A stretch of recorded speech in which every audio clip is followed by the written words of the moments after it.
It's Sundance 2011. I'm Brenda Upright with Film Utah magazine. I have the pleasure of sitting down with Treat Williams today. Welcome. Thank you. So tell me a little bit about your Sundance experience. You've been here many times. How are you promoting yourself, or what are you doing this year? Well, I try not to promote myself. No. I'll promote films I'm in. Yeah. But I came here, it was a wonderful experience. I came here about 33 years ago. I was cast in a film called Smooth Talk, which starred Laura Dern and myself.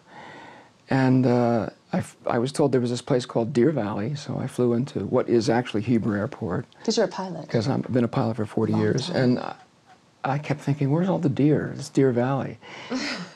But I landed and went over to Sundance. We were lucky enough to rehearse the film at Sundance in summer. It was early summer, and I just fell in love with it. Bob Redford's just done a great job. That whole resort just feels so good.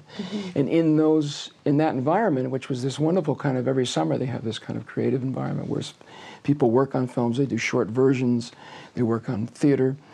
And we did a week of rehearsals of the second part of the film, which is basically Laura and myself on a car. And we did a week of rehearsal, then we went out to California, shot the film in August.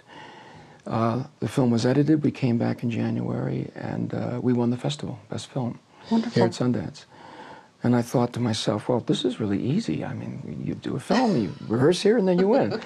And it took me 30 years to get back in another film. So I was in Howl last year that opened the festival. Yes.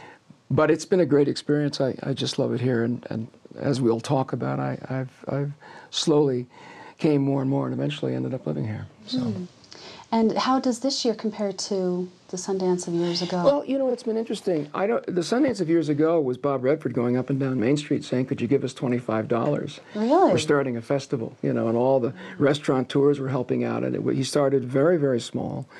And it exploded into something, I think, that, from my understanding, is he felt that had gotten a bit out of control, particularly with the corporate gifts and the houses with the gifts. And I think what they've tried to do, which I think is wonderful, is his vision, as far as I understand it, was always to support independent films and independent filmmakers.